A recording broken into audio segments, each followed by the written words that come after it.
Welcome to the Familiarisation and Planning series of online sessions designed to introduce curriculum leaders and teachers to the Australian Curriculum version 9.0 Languages, Prep to Year 6. In this second session in the series, we will be focusing on the curriculum elements section of the curriculum. In our first session, we uncovered the Understand This Learning Area section of the curriculum, and our final session in the series will address planning considerations for Australian Curriculum version 9.0. The QCAA acknowledges the traditional owners and traditional custodians of the lands on which we meet today. We pay our respects to their elders and their descendants, who continue cultural and spiritual connections to country, and we extend that respect to Aboriginal people and Torres Strait Islander people here today.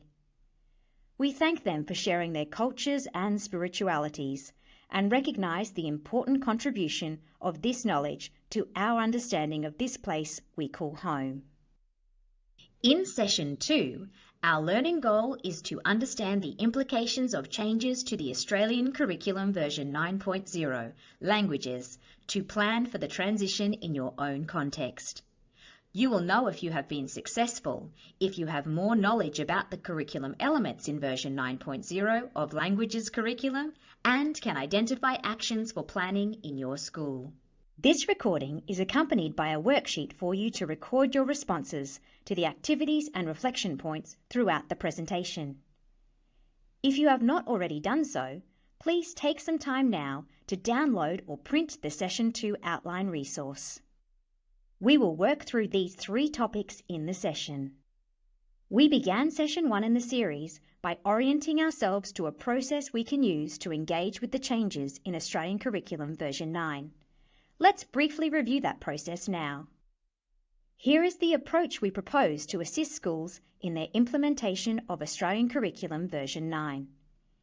In this second session, we are going to be looking at the specific elements of the curriculum that may have an impact on your teaching, learning and assessment. As we consider this section of the curriculum, focus your thinking on how much you may need to refine, realign, reimagine or remove aspects of your current programs. On screen now, we have the Organisation of Languages, outlining the main changes in structure between version 8.4 and version 9.0, which we discussed in more detail in Session 1 in the series. We will now move on to our core focus for this session, the Curriculum Elements section. On screen, in the shaded box, you will see the sections that form the curriculum elements. We will work through each of these sections throughout the presentation.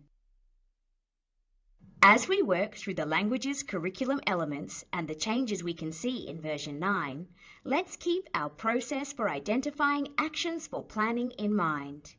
Here is where we can begin to audit our current programs and consider what is the same in Australian Curriculum version 9 and what is different. You may wish to construct your own note-taking template, like the one on screen, to help you identify the similarities and differences you notice between version 9.0 and version 8.4 of the Australian Curriculum for Languages that may shape your planning for the new curriculum. A table has been provided for you in the Session 2 outline resource referred to at the start of this recording. Let's start with the level description and achievement standard in the Curriculum Elements section. The level descriptions provide a high-level overview of the learning students should experience each year or band. With regards to the achievement standard, schools gather evidence against the relevant achievement standard across the teaching and learning cycle. The organisation of the achievement standard in version 9 has remained the same. In Languages, the achievement standard is still in 2 paragraphs. However, it is worth noting that the achievement standards have been refined, as you can see on screen. The version 8.4 achievement standards were much longer and included language examples. These examples have been removed from the achievement standards, which provides more flexibility to teachers around the choice of language features. Note that these examples can still be found in the content elaborations, which are optional. In languages, the achievement standard appears as 2 paragraphs, with the content related to the communicating meaning in language strand represented first. The second paragraph represents the understanding language and culture strand. Note that as the strands are interrelated, aspects of communicating and understanding are present in both paragraphs. The statements within the achievement standard paragraph are structured in a uniform way. On the left are the substrands. The substrands correlate with how the paragraph is structured. We will now pause to reflect on what we have just heard about the changes to the achievement standards. When you are exploring the changes, how might you approach this with your colleagues? You may wish to use some of the strategies we have just outlined or download the QCAA resources mentioned for distribution to your teaching teams. Use the Session 2 outline resource to record your thoughts. Let's now look at the content descriptions in the strands which inform teaching and learning and underpin assessment. Content descriptions specify the knowledge, understanding and skills students learn and that teachers are expected to teach. All of the significant changes to the content descriptions for languages subjects are shown in comparison documents on the QCAA website. On screen now is an example of one of these resources. Let's unpack this example a little more to help you understand how you can use it in your planning for the Australian Curriculum Version 9 languages. Shown on screen is a snip of the Indonesian Years 5 and 6 document, which shows how the changes are colour-coded. If something has been refined from version 8.4, it may not be colour-coded, and therefore careful consideration is needed when working through a comparison document. For example, in version 8.4, the content description was engaging with imaginative experience by participating in responding to and creating a range of texts. Whereas in version 9.0, the content description states, create and present a range of texts. If something has been removed from version 8.4 and no longer appears in version 9.0, it will be colour-coded red. As you can see on screen, the key concepts, key processes and key text types that accompanied every content description in version 8.4 have been deleted. If there is something new that has been added to version 9.0, which you will not have done in version 8.4, then it will be highlighted green. In this instance, there has been the addition of a new content description. Apply strategies to interpret and convey meaning in Indonesian language in familiar, non-verbal, spoken and written cultural contexts. What are the key messages from this section of the curriculum that have resonated with you? Take a moment now to note down your key messages from this session. That concludes our review of the curriculum elements section and the changes to achievement standards and content descriptions for languages. Let's pause and recap what we have considered in this second session in our Familiarisation and Planning series and what we can do with our new base of knowledge to help us plan for version 9. As we have worked through both sessions 1 and 2, we've been in the review and audit phase, considering the similarities and differences we've observed in the Understand This Learning area and Curriculum Elements sections.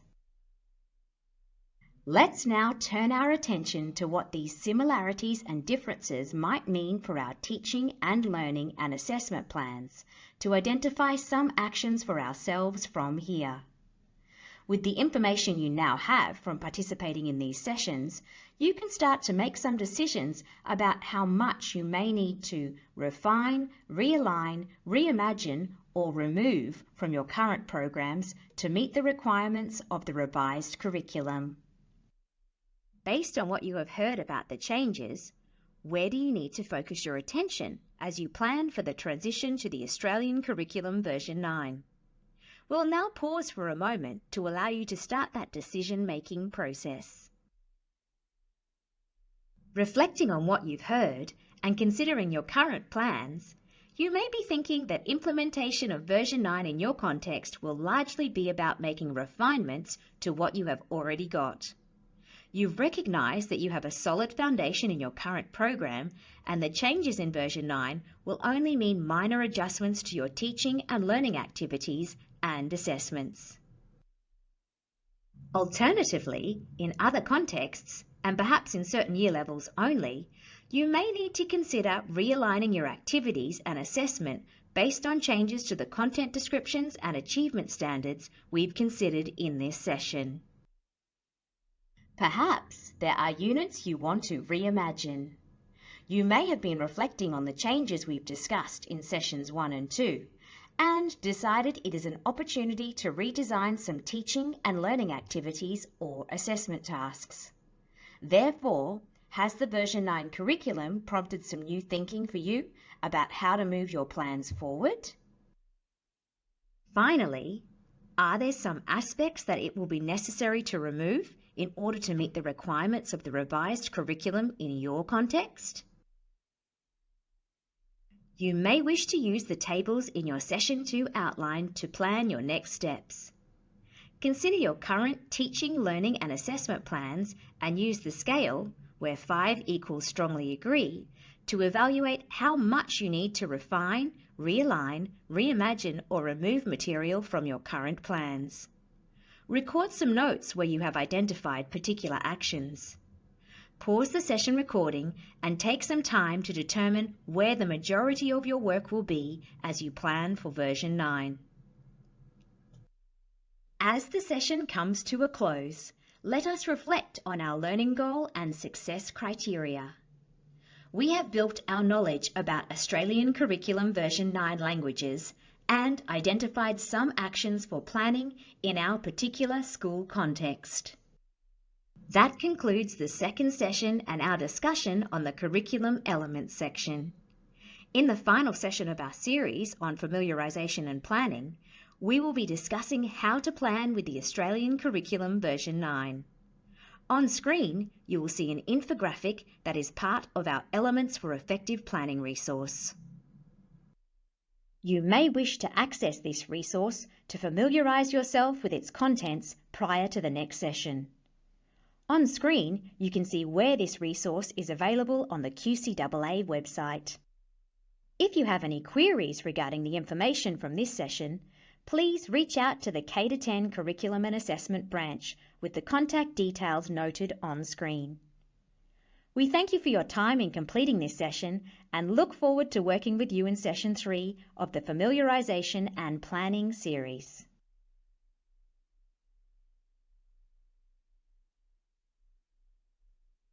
If you don't do so already, we recommend you follow QCAA on one or more social media platforms to stay in touch with us and to find out about upcoming resources and professional learning.